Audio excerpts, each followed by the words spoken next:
Hi all welcome to my YouTube channel. ಇವತ್ತಿನ recipe ಏನಂತಂದರೆ oats vegetable khichdi. ಈ ರೆಸಿಪಿಯಲ್ಲಿ ತುಂಬಾ rich protein and rich fibre content ಇರುತ್ತೆ. ಮಕ್ಕಳಿಗೆ ಬೇಕಾದ ಎಲ್ಲ ಪ್ರೋಟೀನ್, ಮಿನರಲ್ಸ್, ವಿಟಮಿನ್ಸ್ ಎಲ್ಲ ಕೂಡ ಇದೊಂದೇ ರೆಸಿಪಿಲಿ ಸಿಗುತ್ತೆ. ಈ ರೆಸಿಪಿ ಮಾಡ್ಕೊಳ್ಳೋದು ತುಂಬಾ ಈಸಿ. ಬನ್ನಿ ಇಂಗ್ರೀಡಿಯೆಂಟ್ಸ್ ನೋಡ್ಕೊಬರೋಣ.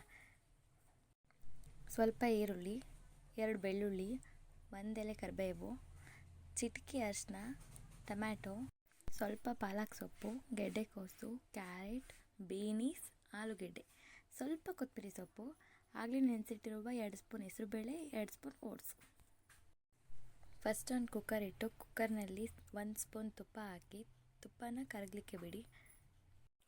ತುಪ್ಪ ಕರಗಿದ ನಂತರ 2 ಬೆಳ್ಳುಳ್ಳಿ, 1 ಎಲೆ ಕರಿಬೇವಿನ ಸೊಪ್ಪು, ಸ್ವಲ್ಪ ಸಾಸಿವೆ, ಈ ಮೂರನ್ನು ಸ್ವಲ್ಪ ತುಪ್ಪದಲ್ಲಿ ಫ್ರೈ ಆಗಲಿಕ್ಕೆ ಇಟ್ಟು ಆನಂತರ ಈ ಸಣ್ಣದಾಗಿ ಹೆಚ್ಚಿಟ್ಟಿರುವ ಈರುಳ್ಳಿನೂ ಚೆನ್ನಾಗಿ ಫ್ರೈ ಮಾಡಿ.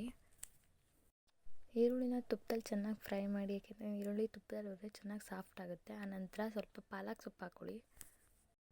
ಪಾಲಕ್ ಸೊಪ್ಪನ್ನ ಸ್ವಲ್ಪ ಫ್ರೈ ಮಾಡಿ ಕಟ್ ಮಾಡಿರಿ ಎಲ್ಲ ತರಕಾರಿನೂ ಆ್ಯಡ್ ಮಾಡ್ಕೊಳ್ಳಿ. ತರಕಾರಿ ಎಷ್ಟು ಹಾಕ್ತೀವಿ ಅಷ್ಟು ಚೆನ್ನಾಗಿರುತ್ತೆ.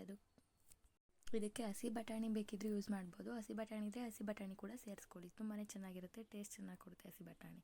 ಸ್ವಲ್ಪ ಟೊಮೊಟೊ ಫ್ರೈ ಮಾಡಿದ ನಂತರ ಅದಕ್ಕೆ ನೆನೆಸಿಟ್ಟಿರುವ ಹೆಸರುಬೇಳೆಯನ್ನು ಹೆಸರುಬೇಳೆನ ಆಗಲೇ ಒಂದ್ಸಲ ತೊಳೆದು ಮತ್ತೆ ನೀರು ಬಿಟ್ಟು ನೆನೆಯಾಗಿ ಇಟ್ಟಿದ್ದು. ಅದು ನೀರಿನಲ್ಲಿ ಎಲ್ಲ ಅಂಶ ಇರುತ್ತೆ, ಅದಕ್ಕೆ ನೀರು ಸಮೇತ ಹೆಸರುಬೇಳೆನ ಹಾಕಿ ತುಂಬ ಚೆನ್ನಾಗಿರುತ್ತೆ. ಹೆಸರುಬೇಳೆ ಸ್ವಲ್ಪ ಫ್ರೈ ಆದ ನಂತರ ಅದಕ್ಕೆ ಓಟ್ಸ್ ಹಾಕಿ.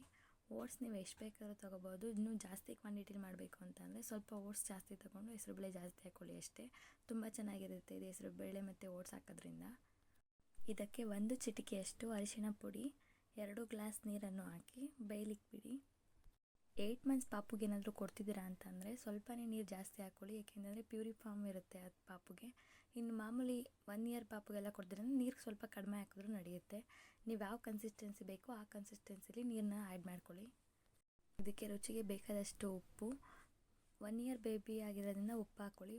ಒಳಗಡೆ ಇದ್ದರೆ ಉಪ್ಪು ಹಾಕೋಕ್ಕೆ ಹೋಗಬೇಡಿ. ಸ್ವಲ್ಪ ಮೆಣಸಿನ ಪುಡಿ, ಇದಕ್ಕೆ ಸ್ವಲ್ಪ ಕೊತ್ತಂಬರಿ ಸೊಪ್ಪು ಹಾಕೋದ್ರಿಂದ ಟೇಸ್ಟ್ ಚೆನ್ನಾಗಿರುತ್ತೆ ಅಂತಷ್ಟೇ.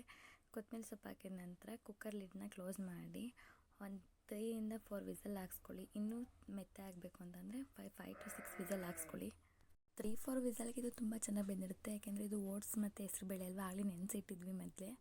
ಇದನ್ನು ಹೀಗೆ ಕೂಡ ತಿನ್ನಿಸ್ಬೋದು, ಇಲ್ಲ ಅಂತಂದರೆ ಇನ್ನೂ ಸ್ವಲ್ಪ ಇದು ಮಾಡಬೇಕು ಸ್ಮ್ಯಾಶ್ ಮಾಡಿಬಿಟ್ಟು ಪಪ್ಪು ಕೊಡ್ಬೋದು. ತುಂಬಾ ಚೆನ್ನಾಗಿದೆ ಈ ರೆಸಿಪಿ. ಇನ್ನು ಒಳ್ಳೆ ರೆಸಿಪಿನ ನಾನು ನಿಮ್ಗೆ ತೋರಿಸ್ಕೊಡ್ತೀನಿ. ಪ್ಲೀಸ್ ನಮ್ಮ ಚಾನಲ್ನ ಸಬ್ಸ್ಕ್ರೈಬ್ ಮಾಡಿ ಮತ್ತು ಸಪೋರ್ಟ್ ಮಾಡಿ. ಈ ರೆಸಿಪಿ ಯಾರಿಗೆಲ್ಲ ಇಷ್ಟ ಆಯಿತು ಪ್ಲೀಸ್ ಒಂದು ಲೈಕ್ ಮಾಡಿ, ಶೇರ್ ಮಾಡಿ, ಕಮೆಂಟ್ ಮಾಡಿ. ನೆಕ್ಸ್ಟ್ ವಿಡಿಯೋದಲ್ಲಿ ಇನ್ನೊಂದು ಹೊಸ ರೆಸಿಪಿನ ತೋರಿಸ್ತೀನಿ. Thank you for watching.